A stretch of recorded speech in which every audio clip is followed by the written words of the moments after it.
Hello tout le monde. Bon, j'espère que vous allez bien. Alors, comme je l'avais précisé dans une autre vidéo, voici ma petite capsule bio pour parler un petit peu de moi, pour vous présenter qui je suis et surtout d'où je viens. Et je viens de loin, de très loin. Non, sérieusement, donc je m'appelle Eugénie. Aujourd'hui, je suis coach thérapeute. Et je suis experte en fait en gestion du stress et en libération de potentiel. Alors ça couvre un bon domaine, en tout cas pour moi ce sont vraiment les fondations qui nous permettent après d'avoir une vie beaucoup plus pérenne et plus sereine. Mais ça j'avais pas compris il y a quelques années, c'est pour ça qu'aujourd'hui j'en suis là. Du coup, alors moi d'où je viens? Moi on va dire que ma vie a un petit peu basculé il y a, ça fait maintenant 6 ans, ouais 6 ans et demi. Alors peut-être pas 6 ans et demi quand vous verrez la capsule, mais ça fait 6 ans et demi, j'ai traversé en fait un burn-out. Donc j'étais opérationnelle en fait de la sûreté ferroviaire. Donc j'étais sur le terrain. Les derniers temps, j'avais aussi pris pas mal de responsabilités. Et en fait, il y a un matin où je me suis juste pas du tout levée. Il y avait une empreinte émotionnelle très forte. J'avais déjà ressenti en fait quelques alertes et quelques alarmes corporelles, physiologiques, psychiques, mais je l'écoutais pas en fait parce que voilà, dans ma famille et dans mon éducation, la manière dont j'ai été élevée, c'était vraiment en fait de pas s'écouter quoi. Il fallait être fort tout le temps, il fallait pas montrer ses émotions, il fallait pas, je pense que c'est le cas dans beaucoup de familles, en tout cas j'ai pas mal de consultants, ça revient quand même beaucoup. Donc voilà, fallait être dur, fallait être fort, fallait être... Et puis moi j'avais une grosse blessure d'injustice, donc ça m'allait très très bien d'avoir cette façade-là, d'avoir cette carapace très très forte. Et en fait là c'est le moment où la carapace a vraiment lâché. Donc j'ai pas pu me lever et puis ça allait plus quoi, j'avais mal partout, je me sentais plus capable de rien, mon estime, je vous en parle même pas le coup qu'elle a pris, mon ego encore plus.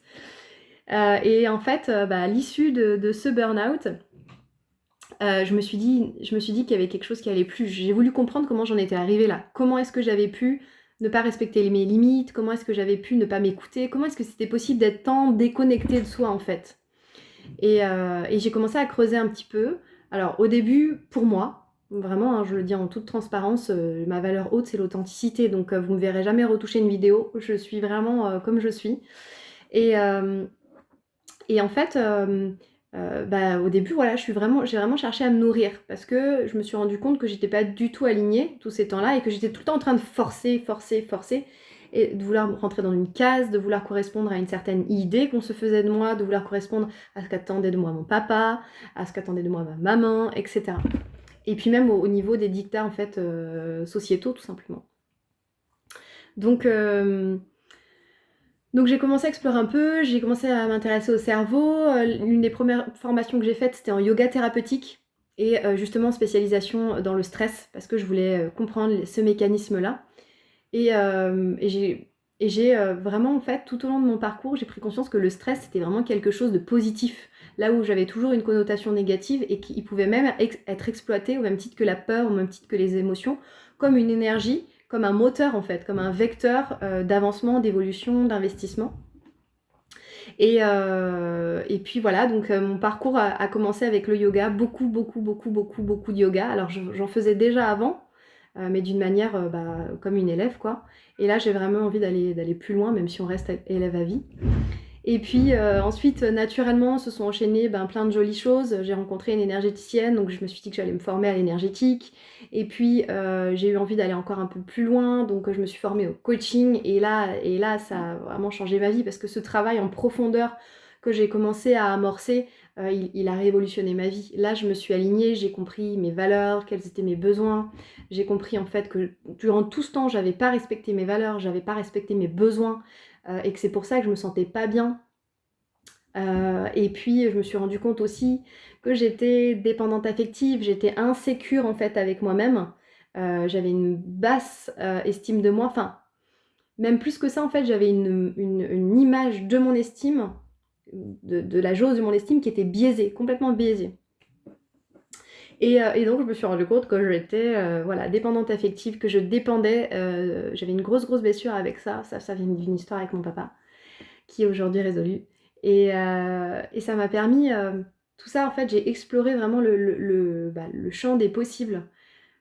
Ça m'a permis d'avancer et d'être aujourd'hui la personne que j'ai vraiment envie d'être. C'est-à-dire plus qualifiée par mon passé, plus qualifiée par mon parcours, mais d'être qui j'ai envie d'être maintenant et qui j'ai envie d'être dans le futur. Et, alors ça, c'est parce que j'ai tout transformé, j'ai tout alchimisé, et cetera. Mais on n'a jamais fini, d'évoluer, j'ai encore des croyances limitantes, je me challenge encore. La différence, c'est que maintenant, je suis pleinement conscience de mes ressentis, je sais m'arrêter quand mon corps me parle, je sais m'arrêter, quand je sens que ma respiration saccade, je sais écouter et lire dans mes pensées, aller chercher les croyances que ça nourrit, et puis pouvoir, en fait, tout de suite les impacter. C'est-à-dire vraiment tout simplement, renverser le verre en fait et reprendre le contrôle de mon esprit. Et ça, c'est juste grandiose. Et là, je suis en train d'étudier encore un petit peu plus le pouvoir de l'esprit à travers les neurosciences, le champ de conscience, etc. Et je trouve ça juste passionnant de voir à quel point notre cerveau est manipulable en fait. Et il est manipulable donc à grande échelle, mais il est aussi manipulable par nous-mêmes, par notre environnement, etc. Donc à partir du moment où on commence à reprendre son pouvoir intérieur, et c'est ce que je prône vraiment, c'est-à-dire l'autonomie, la sécurité intérieure, ce qui ne veut pas dire qu'on ne peut pas être interdépendant, ça c'est fondamental, on reste des êtres sociaux. Mais une fois qu'on est vraiment bien en fait sécure intérieurement, qu'on a fait cette introspection-là, qu'on se connaît, parce que finalement en fait l'image qu'on a de nous, l'identité qu'on a de nous, elle est complètement biaisée par ce qu'on attend de nous, ce que notre famille attend de nous, ce dont on a dit de nous, voilà, les perceptions sociétales aussi, l'école, beaucoup aussi.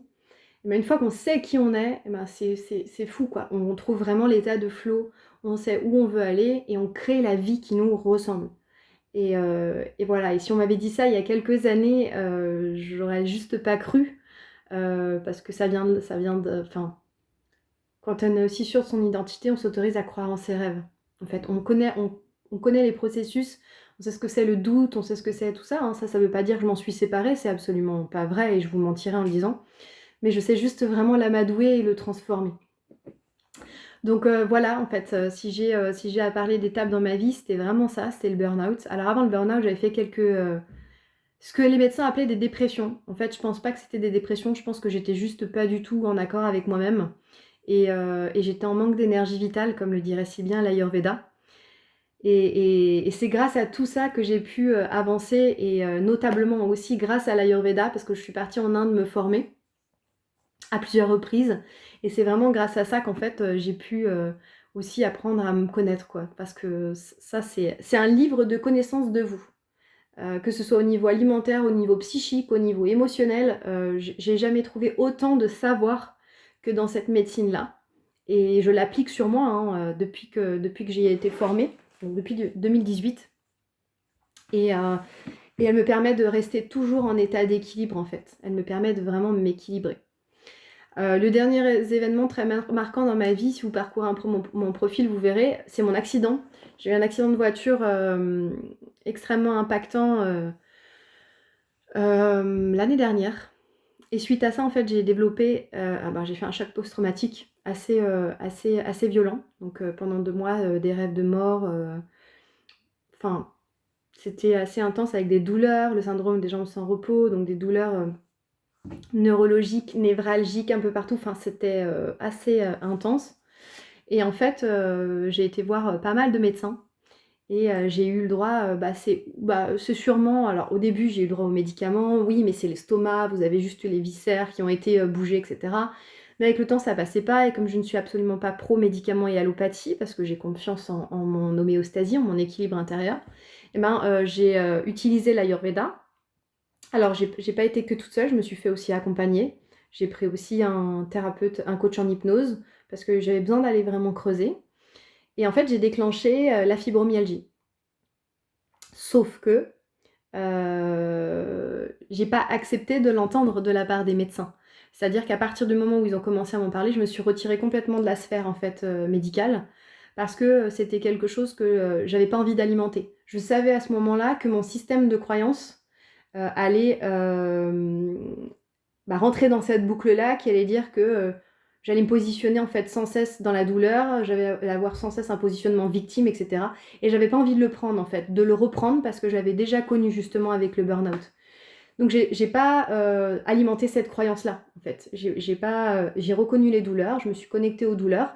Ça m'arrive encore de temps en temps, mais je leur donne pas plus d'importance que ça. J'accueille en fait, mais je viens pas alimenter le cycle de dire j'ai mal, de l'entendre, de faire en sorte que mon cerveau l'entende, parce que c'est primordial, hein, tout ce que vous mettez après je suis, ou j'ai, ou je apostrophe, de toute façon a un impact sur votre système de pensée.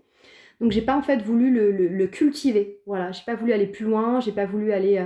j'ai vu un neurologue, une fois qu'on s'est vu, j'ai dit ok, là ça s'arrête, tout s'arrête à partir de maintenant. Et donc en fait on peut un peu dire que je me suis vraiment auto-soignée.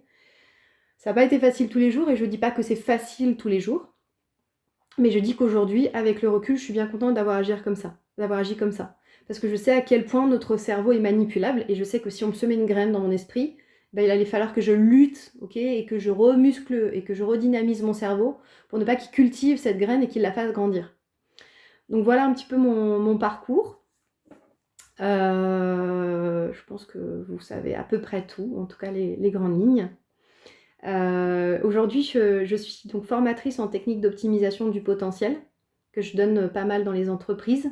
Également formatrice en gestion du stress. J'accompagne des entreprises. Alors là, actuellement en visioconférence avec tout ce qui s'est passé, mais sinon c'est souvent en présentiel. Et à côté, j'accompagne des particuliers au travers de programmes que vous pouvez aller voir sur mon site internet, qui sont dédiés à des thématiques en particulier.